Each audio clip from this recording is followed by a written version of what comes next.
Hello guys, welcome back to my YouTube channel. It is Victor once again. It is another day and we have another scholarship. Today it's the big one, the Commonwealth Shared Scholarship. Thousands of people on this YouTube channel have won the scholarship already since we started 5 years ago.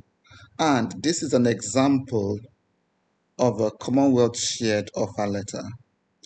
This was won by a subscriber a few years ago. As I said, close to 1,000, if not more than 1,000 people have won the scholarship from this channel. So it is fully funded, as you can see, covers your full fees. So this person got the scholarship at the University of Warwick. Full fees contributed by the Commonwealth Foundation and then the university. Then you get your flights covered, you get a travel grant, you get your thesis covered, you get disability allowance as well for those with disability. Then you also get your monthly stipend and your clothing allowance. And by the way, this stipend has been increased. So my duty here is just to tell you where to get the materials on how to apply for this scholarship. So yearly I make videos on how to apply, and then I'll give you like updates on them, like new development. So this is what this video is all about. I'll link the previous videos as well so you can watch them, especially of the essays. So welcome to my YouTube channel. It is Victor once again. It is another day and we have another scholarship. In case you're joining us for the first time, you're welcome. But where have you been? There are hundreds of videos already on this YouTube channel on fully funded scholarships from around the world. So look around. I'm sure you find something that catches your interest. And if you're a returning viewer, returning subscriber, thanks for coming back. Thanks for the constant support. And I hope you get your scholarship sooner than later. So now let's get into the meat of this video. So I'll give you an overview of how to apply and where to get resources on how to apply. So as you can see, there's lots of information already. So I'll breeze through as quickly as I can and try to provide you with new information. So how do you apply? So this is very important. It is a two-way application process. So what do I mean? You apply here on the platform, the scholarship platform, but then you also apply differently to one of the participating universities and to one of the participating courses. So it means this deadline here, the 9th of December, is for the scholarship. But for the course, the deadline is a little bit more further. Different universities might have different deadlines for their course. Some might have it in January, some might have it in February. So I would ask you to prioritize the application for scholarship, but then keep an eye on the application for one of the eligible courses.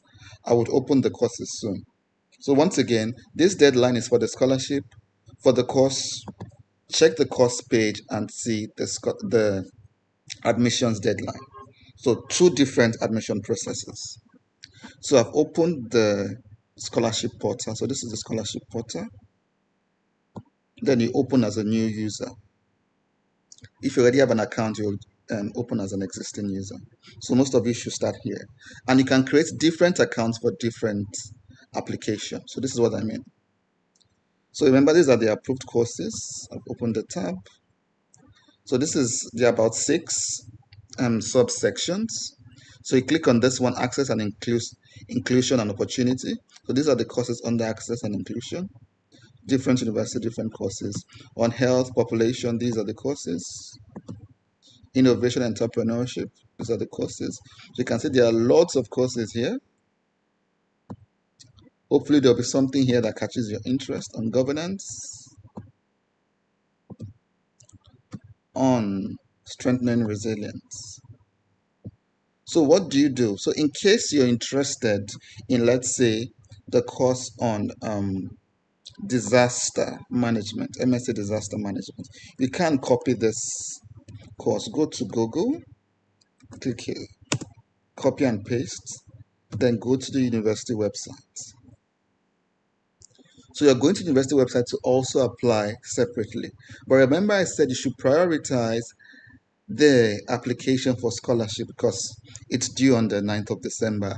Why the deadline for the master's course itself, the admissions, it's not, the deadline is far away.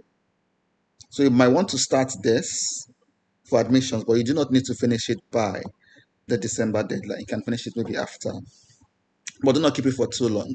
At most January. Yeah, I think January is a decent time to wait. So you can go to the entry requirements to make sure you have the entry requirements. So this is the entry requirement for so a number of universities might ask you for English language test, but you can always tell them that you already studied in the English language, so they might give you a waiver. So most universities do. If you've already studied in the English language, you don't have to write any of these exams. So it is through this place that you apply for admission, and it is through this place you apply for scholarship. Once again, prioritize the scholarship application, but then have this university application in mind. You can also start it, you can do them simultaneously while you prioritize this one, the university application. You might also ask, how many schools can you apply to? How many courses? You can apply to as many courses as possible. As many courses as possible. So it means on this website, the scholarship website, you create different accounts. You create different accounts. So you create one, then you log back in as an existing user. It will give you the option to create another one. So do not worry. There's a simple way of doing it. Just create one first. You can log out, then log back in. You have the opportunity to create another one. So I know people who have applied to like 4, 5, 6 of this, and I think they got nominated in like 3 of them. And then, of course, you have to select only one of them. So you can apply to as many as possible. So it means apply for the courses. So you have about 5 or 6 of this if you're applying for 6 courses. So go through Google, find the course page and see how to apply. And then 5 accounts here as well. Each university or each course you're applying for should have a different scholarship account. I hope that is clear. In case it is not clear, put your comments in the comment section. I'm happy to respond. So supporting documents, usually you need a proof of identity, either a passport. For those who do not have a passport yet, start working on it. But in the meantime, you can use a national ID. You do not need an international passport yet. Eventually, you will need it, but international ID, voter's card, I think those would work. So you need your full transcript as well. Full transcript. You need references, name of 2 referees. They wouldn't be asked to provide any reference letter immediately. Rather, those nominated and those shortlisted. So either you're on the reserve or you're actually substantively nominated. Those will be contacted. Their referees will be contacted. So not all referees will be disturbed. And the referees will only be contacted usually towards the end of the selection, which is next year around, maybe April, May, depending on how fast the university is. And different universities nominate at different times, but within the same schedule. Maybe from April, May, June, July, you get universities nominating. Great. So general advice for candidates. We've chosen universities already. These are the eligible countries, just largely Commonwealth countries. It's in the name. So application forms, these are some of the questions they'll be asking you. Some of these questions are not compulsory. For instance, list of publications and prices. If you do not have publications, that's fine. You can skip it. It's not compulsory, as you will see on the form. But prices, try to put something there. Maybe first position in a particular module or best graduating student or something like that. Yeah, that kind of helps. When it comes to the essays, some of the things they'll ask you to write, like leadership, why did you choose a certain course, what is your future goals. I'll show you where to get the essay guidelines very soon, so do not worry about that. I'm not worrying about that. Selection process, they're looking at for academic quality. So your transcript, they're looking at your transcript. They'll be looking at the quality of research proposal. This is not also do not worry about this because it is a taught master's. So you're not required to have a research proposal in mind. But they might ask you of your general interest, your general academic interest. What are you interested in? You can say, I'm interested in climate change in developing countries, or I'm interested in public health, I'm interested in conflict and peace in multi-ethnic society. So those broad academic interests, as opposed to a particular research question. That is usually for like masters, those apply, not masters, a PhD who's applying for PhD scholarships. Then potential impact in your home country. So how does that, the course you're studying, how does it address a problem in your country? For instance, if you have a country where flooding is a problem and you're studying disaster management, as I showed you in this course at Bournemouth University, so you can connect the issue in your country, the flooding in your country, to the disaster management that you're studying, intend to study at Bournemouth University. There is also, as I told you, there's a video on how to do those connections. I'll be linking the video in the description box. So it's a fully funded one-year master's. For financial incentive, you can read this on your own, but everything is covered. Your tuition, your stipend, your visa fees, your flights, everything is covered. You can see the stipend has been increased to 1,400. So general conditions and inquiries, you can send them emails in case you have questions. You also might be asking, do they give, is it a 2-1? Is it a first class? Usually a 2-1. If you even have a first class, that's even better. And I think if you have a 2-2, you would need a 2-1. You will need, rather, if you have a 2-2, you will need a distinction or a 2-1 in a master's course. So I think it's here. So it's from a second class upper. However, if you have a 2-2 second class lower, you need a relevant postgraduate degree, usually a master's, and hopefully you did very well in that postgraduate degree. I hope that is clear. So quickly, two-way application process on the portal, and then the university you're interested in, or the universities you're interested in, as many as you can, as many as are relevant to your own discipline. Then you would now, what again? You would also submit your transcript, submit your ID. It could be your passport, it could be something else, like your national ID. Then names of referees. Names of referees, yes. Then I've been talking about these essays. Let me show you what I mean. So if you go to my channel, for instance, let's go to the home page. I told you we've been doing this for a number of years now, and the questions are quite similar. You can see part 1, part 2.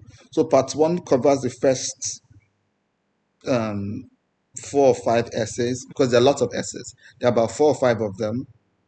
In the part 1 section, there's another part 2 section for another 4 and 5. So in total, you have close to 10 essays to write. Some of them are short, some of them are long. So do not worry, but start early. So I did this 4 or 5 years ago, you can see. And lots of people have found it very useful. So I'll put a link to this video, to this videos in the description box below. So do not worry, they'll tell you how to write an essay. Why did I choose this course?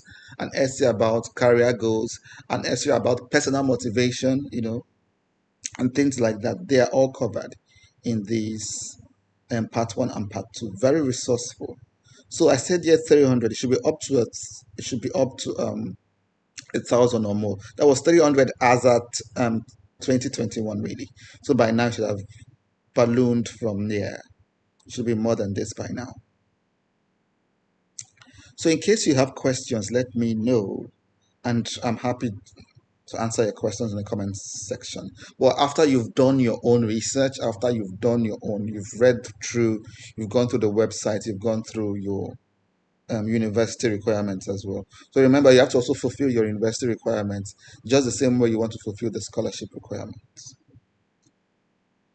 So I hope this was useful, guys. Fully funded master's scholarship in the UK covers everything. And remember, only these eligible courses, these are the only courses you can apply for. You cannot apply for a course outside these and expect to be nominated for the scholarship. So eventually, when you're nominated, you're often consulted by the university saying, oh, you're on our short list, or oh, you're on the wait list, or something like that. And they might tell you to keep an eye on your email for a confirmation email from Commonwealth. But when the time comes, you get it. It will be clear because it comes sometime next year. So as usual, guys, we cannot wait to celebrate you. So get to work, and I will see you at the top sooner than later. Bye-bye for now. And do not forget to subscribe if you've not done so already. Cheers.